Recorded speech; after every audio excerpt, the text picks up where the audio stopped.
Et alors aujourd'hui, tu as voulu nous faire un cours sur les oiseaux. Et oui, et les oiseaux de jardin, parce que je pense que tout le monde s'intéresse aux oiseaux de jardin et surtout parce que ce week-end, c'est le week-end du grand comptage national des oiseaux de jardin organisé par la LPO. La LPO, c'est la Ligue pour la protection des oiseaux et la LPO organise fin mai, donc ce week-end, ce comptage, et je vais vous expliquer pourquoi. Alors pourquoi c'est bien de connaître les oiseaux de jardin? D'abord parce que c'est passionnant, enfin en tout cas moi je trouve ça passionnant de savoir quels sont les oiseaux qui viennent nous visiter notre jardin, visiter notre balcon, pourquoi pas, visiter les parcs où on peut aller, ou même visiter les forêts où on peut aller, et puis surtout savoir qui chante dans notre jardin, parce que souvent on se dit, oh, on entend un oiseau, mais on ne sait pas qui chante. Donc c'est bien de s'y intéresser. Et puis ça permet de savoir un petit peu ce qui est la biodiversité de son jardin, c'est-à-dire savoir s'il y a beaucoup d'oiseaux différents dans son jardin, s'il est bien fréquenté. Plus il y a d'oiseaux, plus ça veut dire qu'il y a d'autres animaux, comme des insectes par exemple, et parce qu'il y a des choses à manger, comme des fruits ou même des graines que vous pouvez leur donner. Et puis surtout, reconnaître les oiseaux, les compter, c'est de la science participative. Est-ce que tu sais ce que c'est la science participative? Et ce qui est super, c'est que là, justement, ce week-end, c'est le week-end de comptage national des oiseaux de jardin. Donc on est pile dans le thème. Voilà. Est-ce que tu sais ce que c'est la science participative, Alex? Alors, pas du tout. Alors, c'est ce qu'on appelle la science citoyenne. En fin de compte, tout le monde peut donner un petit peu de son temps pour la science, pour les scientifiques. C'est-à-dire que la science participative, tout le monde, tout citoyen, qu'il soit spécialiste ou non, peut aider les scientifiques à recueillir des données. Et concernant les oiseaux, on va aider ces scientifiques à recueillir des données de présence des oiseaux dans la zone où on se trouve. Et ça fait évoluer la science et ça donne beaucoup de données à la science. Alors, pourquoi c'est important de compter les oiseaux? Pourquoi c'est important de savoir s'il y a des oiseaux dans notre jardin? Eh bien parce qu'ils sont menacés. Tous les oiseaux sont menacés. On sait, et ça c'est les dernières données du CNRS, en Europe, en 40 ans, vous avez un quart des populations d'oiseaux qui ont disparu, ce qui veut dire qu'il y a 800 millions d'oiseaux qui ont disparu en 40 ans. C'est énorme. C'est En énorme, France, c'est on sait gigantesque. qu'un oiseau, c'est gigantesque. On a vraiment, c'est important d'avoir les oiseaux dans la nature. Ils font partie de la biodiversité. On sait qu'en France, pour s'intéresser qu'à la France, un oiseau nicheur sur trois est menacé de disparition. Alors les oiseaux nicheurs, c'est ceux qui viennent se reproduire chez nous. Et il y a quand même un tiers de nos oiseaux qui disparaissent dans les campagnes. Alors je ne sais pas si vous allez dans les campagnes, si vous allez dans les endroits où il y a beaucoup d'agriculture, de champs, on n'entend plus les oiseaux. On sait que un tiers des oiseaux ont disparu en 20 ans, comme l'alouette des champs, comme la perdrix. Il n'y en a presque plus. Quand vous en voyez, c'est quelque chose de très rare. Alors, à quoi c'est dû? C'est dû à l'activité humaine. Et oui, c'est nous, les humains, qui sommes responsables de cette hécatombe chez les oiseaux. Alors d'abord la pollution, c'est l'urbanisation, bien entendu, le changement climatique, le réchauffement climatique aussi crée si vous voulez, des facteurs qui diminuent, qui augmentent la mortalité des oiseaux. Mais on sait, et ça toutes les études le prouvent, que c'est d'abord l'agriculture actuelle, l'agriculture intensive. Vous avez des champs à perte de vue, de maïs, de blé et rien d'autre, pas de haies, rien. Les oiseaux peuvent pas se nicher, les oiseaux peuvent pas se nourrir non plus parce qu'il y a des pesticides. Et les pesticides tuent les insectes et les insectes sont la nourriture des oiseaux, surtout en période de reproduction parce que les petits, les oisillons, on les nourrit avec des insectes. On sait par exemple qu'en Allemagne, 80% des insectes volants ont disparu dans les campagnes. Ça veut dire que voilà, c'est toute la chaîne alimentaire qui est affectée et c'est pour ça que les oiseaux disparaissent. Alors, C'est ces vraiment terrible, animaux, hein. bien entendu, c'est terrible, hein. Et c'est pour ça qu'il y a ce qu'on appelle l'Observatoire des oiseaux des jardins. Donc, comme je vous disais début, au début, c'est organisé par la Ligue pour la protection des oiseaux, mais aussi en collaboration avec le Muséum national d'histoire naturelle. Et ils savent, ça fait vraiment quelques années maintenant qu'ils font cet observatoire des oiseaux. Ils ont eu plus de 24 000 observateurs, mais des observateurs comme vous et moi, vraiment des passionnés d'oiseaux et qui veulent les aider. Et ils se sont aperçus, et ça c'est assez rentré, enfin il y a eu beaucoup d'études grâce à ces observateurs qui sont des amateurs, des particuliers, que 41% des oiseaux de jardin étaient en déclin. 41%, c'est presque la moitié des oiseaux, des populations d'oiseaux qui sont en déclin dans nos jardins, dans nos villes. Ouais, c'est de la folie. On a Geofflore qui est avec nous, qui regarde l'émission, qui nous dit qu'à la campagne dans le sud-ouest, quand elle était petite, elle avait des centaines d'hirondelles tous les ans et depuis une dizaine d'années, elle n'en a plus du tout. Eh oui. Alors, on a une étude justement qui dit que, par exemple, à Paris, 41% des hirondelles ont disparu. On a aussi des oiseaux qui disparaissent aussi, comme les moineaux dans les villes, alors que les moineaux, il y en avait partout. Mais ne serait-ce, par exemple, vous êtes en voiture. Vous savez, moi, quand j'étais petite, quand on était en voiture, qu'on faisait beaucoup de routes, eh ben, on avait pas mal d'insectes sur les phares. Et aujourd'hui, moi, je n'en vois plus d'insectes sur les phares. Donc, les insectes ont disparu. Et avec les insectes, les oiseaux. Donc, c'est vrai qu'on peut s'en apercevoir. Alors, qu'est-ce qu'on vous demande ce week-end? Qu'est-ce qu'on vous demande aujourd'hui? Eh bien, c'est de consacrer 1 heure aux oiseaux. Alors, c'est très simple. Vous allez dans votre jardin, vous allez sur votre balcon, sur votre terrasse, dans un parc à côté de chez vous. Vous vous asseyez, vous prenez un petit carnet de notes et pendant 1 heure, eh ben, vous notez les oiseaux qui se posent. Alors c'est important ce qui se pose, pas qui passe au-dessus de vous, mais qui se posent. Sauf bien sûr les hirondelles, les martinets qui eux ne se posent jamais, ou ne serait-ce que sur les fils électriques, ou alors les rapaces qui peuvent chasser en l'air. Bon, ça vous pouvez les noter. Mais tout ce qui est moineaux, etc., vous les notez. Vous notez le nom, le nombre pendant 1 heure. Et ensuite, vous allez sur un site qui s'appelle oiseaudesjardins.fr tout simplement. Et là, vous allez noter qui sont les oiseaux que vous avez observés. Alors, on va faire un petit jeu, Alex, pour savoir un petit peu si tu es très fort en oiseaux ou pas.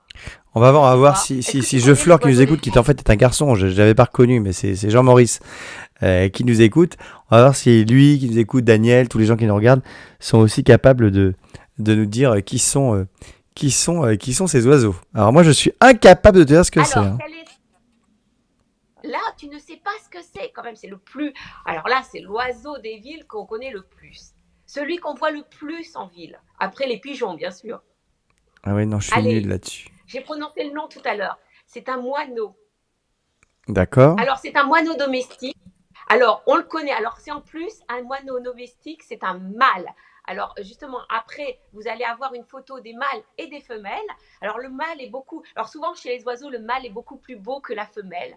La femelle est beaucoup plus terne. Et là, le mâle, on le reconnaît bien avec son masque noir et marron foncé. La femelle est beaucoup plus terne. Elle est plutôt dans les marrons. Voilà, marron uni ou même les jeunes moineaux sont marrons. Voilà, ça, c'est le moineau domestique. C'est vraiment celui qu'on connaît le mieux en ville ou dans les parcs en ville ou en région après aux côtés du parc. Alors là, est-ce que tu connais cet oiseau? Tout noir. Je sais pas, mais je pense qu'il a bien fêté le Hamburger Day de Erwan tout à l'heure là. Je pense qu'il il s'est pris 4 Big Mac, hop, il est en pleine forme. Alors justement, il mange n'importe quoi cet oiseau. Il mange tout notre détritus. Il aime bien manger les fruits. Il aime bien manger le pain qu'on peut laisser. Voilà, il est un peu omnivore, c'est-à-dire qu'il mange un peu de tout. Et là, c'est un mâle. Il est noir. Et c'est le merle. Le merle. Ah, c'est un merle, ça. Alors on le voit beaucoup. Oui, c'est un merle. Alors, on le voit beaucoup au sol, justement, en train de fouiller le sol, en train d'essayer de voir ce qu'il y a à manger. Donc, c'est le merle noir. Et ça, on en voit beaucoup dans les jardins, dans les parcs aussi. On les voit beaucoup dans les parcs ou juste même dans la nature, bien sûr, en campagne. Hein. Donc, c'est un oiseau qui est assez commun. Et qui est, alors, tous ces oiseaux que je vous montre, c'est les oiseaux qui sont observés le plus dans cette opération Oiseaux des jardins. Alors, lui, il est magnifique, ce petit pépère là. Qu'est-ce qu'il est beau, dis donc. Magnifique. Alors le problème, c'est qu'il est victime du braconnage. Il y a des trafics de cet oiseau parce qu'il chante merveilleusement bien. Et des gens le trafiquent, le capturent et le mettent en cage pour écouter ses chants. C'est Voilà. pas rouge-gorge, Donc, parce qu'il a une rouge tête, mais il a pas une rouge-gorge. alors non, celui-là, non, on y est presque. C'est un chardonneret qui est très reconnaissable. Alors, c'est un mâle ou une femelle, pareil, ils sont la même couleur, à son masque rouge qui est magnifique sur sa tête, et ses teintes rouge, blanche et noire sur sa tête. Et c'est un oiseau qui chante merveilleusement bien. Bon, je vois, Alex, que tu n'es pas très bon en oiseau. Ah non, je suis nul en oiseau, Alors, je suis ça, nul, est-ce nul, que tu nul. connais? Ça, par contre, j'ai l'impression que je connais. J'ai l'impression que je sais ce que c'est, mais je sais plus Ah, le nom. ah, ce sont des mésanges. Ce sont des mésanges. Alors, il y a deux espèces de mésanges, une à gauche et une à droite, qui diffèrent par leur tête. Alors, les mésanges sont reconnaissables par le ventre jaune, les ailes bleues et le dos vert. Et après, on les distingue selon l'espèce, selon la calotte, ce qu'on appelle la calotte, c'est un peu le béret qu'elles ont sur la tête, ce qu'on appelle une calotte en ornithologie. Et il y en a une qui a une calotte bleue, elle est à gauche, et une qui a une calotte noire qui est à droite. Et la mésange qui a une calotte bleue et la mésange bleue, et la mésange qui a une calotte noire et la mésange charbonnière. Oui, c'est comme du Je pense que charbon. c'est comme le charbon, tout simplement. Donc, c'est comme ça qu'on les reconnaît. Voilà, c'est la mésange bleue, elle a la tête bleue, et la mésange charbonnière, la tête noire, comme du charbon. On a Émilie qui nous dit Alors, que voir une mésange, c'est devenu une rareté aujourd'hui. et c'est vrai. Et c'est vrai. Et c'est pour ça qu'il faut les nourrir l'hiver. C'est pour ça qu'il faut leur mettre des nichoirs pour le printemps. Il faut les mettre dès le mois de janvier. Il faut en mettre partout. Il faut faire en sorte que ces oiseaux puissent nicher chez nous et puissent se reproduire. Alors là, tu dois le connaître, celui-là, puisque Ah tu bah m'en j'en ai as parlé tout parlé à l'heure, tout c'est à le l'heure. rouge-gorge celui-là. Voilà, le rouge-gorge qui est reconnaissable à sa gorge rouge, voilà, et à sa tête presque rouge. Donc ça, c'est très bien. Tout le monde le connaît. Et c'est un oiseau qui a une très belle voix, puisqu'il chante très très bien, et il est très reconnaissable. Donc ça, c'est le rouge-gorge aussi, qui est en voie de disparition aussi en France. Donc il faut tout faire pour le garder, le rouge-gorge. Émilie nous Ensuite, demande c'est un aussi, petit. Laetitia, si la disparition des oiseaux, c'est pas aussi dû à l'augmentation des chats dans les foyers. Alors, les chats, alors c'est vrai que les ornithologues et surtout les chasseurs attaquent les chats en disant que c'est les chats qui les. Non, les chats, certes, il y a un prélèvement des oiseaux par les chats, mais il faut savoir d'abord une chose, c'est que le chat, bien souvent, il prélève des oiseaux qui sont déjà malades, puisqu'ils se laissent chasser. Et ensuite, le chat, il vient juste. C'est un peu comme un facteur en plus sur des facteurs principaux de déclin des oiseaux. Ce n'est pas eux la cause des oiseaux. Certes, ils viennent piocher dans une population qui est en déclin, mais ce ne sont pas eux les principaux responsables de la disparition des oiseaux. Et vous savez, pour les chats, il suffit de mettre un petit, vous savez, le petit chouchou au niveau du cou. C'est un chouchou qui est un collier bien coloré qui avertit les oiseaux, et bien souvent quand on leur met ça, et ben les chats diminuent leur prise d'oiseaux. Ah, pas mal, Alors là, pas mal. est-ce Et que tu ça, connais ça? ça c'est quoi comme oiseau ça parce que c'est joli le petit tatouage qu'il y a dans le cou, c'est très sympa. Voilà, c'est le petit collier, on appelle ça un collier, et justement c'est ce qui définit la tourterelle turque. Et tu sais, c'est le roucoulement qu'on entend, qui est très beau le matin. Voilà, ça c'est la tourterelle Ah, c'est turque. magnifique. Jean-Maurice est très fort Je parce sais qu'il pas avait trop la reconnu aussi faire, mais directement, hein. Il est très fort ce Jean-Maurice. non, ben voilà. Mais c'est bien de revenir voilà sur des espèces d'oiseaux qu'on voit et qui sont. Alors ça c'est plus difficile. Alors là, ceux qui découvrent, pourtant c'est un oiseau qu'on voit beaucoup dans la nature. C'est un oiseau qui est roux, plutôt roux au niveau du poitrail, de la tête, avec une calotte, hein, toujours, hein, cette espèce de béret qui est dans les gris. Et ça, c'est un pinson des arbres, qui est très important aussi pour la nature. Et alors, un pinson des arbres, c'est très bien dans les jardins, si vous avez un potager, parce qu'il vient manger tous les insectes ennemi du potager. Donc, c'est très bien d'avoir un pinson des arbres chez vous aussi. Ensuite, vous avez, voilà, pour finir, un très bel oiseau. Alors, moi, j'adore cet oiseau parce qu'il est très Bah, beau. vu comme Et ça, on alors, dirait que c'est le pivert, mais c'est pas un pivert. Si, c'est un pivert. eh ben, eh ben, c'est presque un pivert. Pareil, il tambourine les troncs d'arbres et on l'entend. On l'entend plus qu'on ne le voit parce qu'on entend toc, toc, toc, toc, toc, toc. Et en fin de compte, quand il fait ça, c'est en saison des amours, c'est pour marquer son territoire et pour appeler les femelles à venir le voir. Voilà, c'est son atout charme, c'est le fait de toquer dans les arbres et c'est un pic et pêche Ah, qu'on bah, là, faut le reconnaît savoir, hein, le avec ses pic et couleurs pêche. noir, blanc. Voilà, il a un manteau très très beau avec une queue qui est rouge, rouge vive et un manteau noir et rouge, noir et blanc qui est très très beau. Voilà.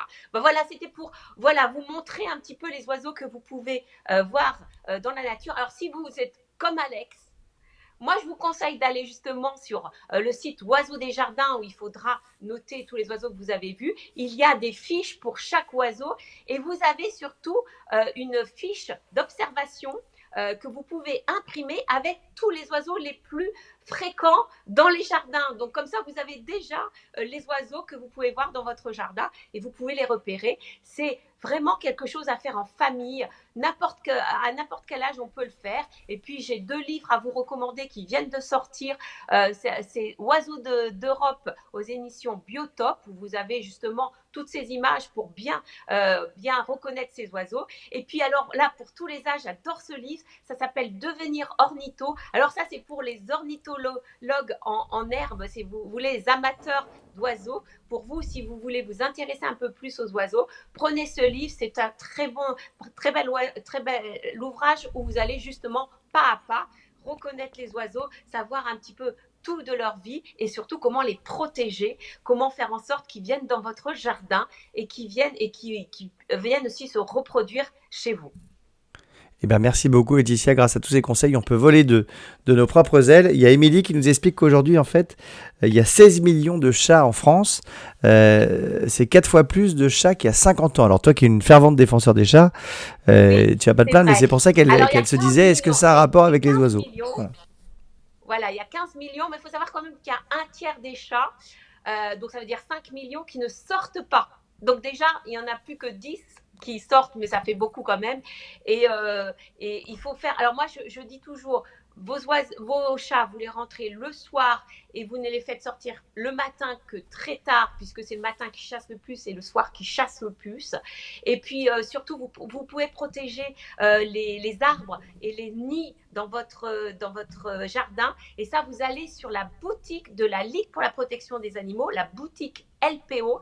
Et là, vous avez pas mal d'articles qui permettent justement de protéger les arbres et de protéger les nids pour que vos chats n'aillent pas dans les nids pour aller croquer les petits oisillons.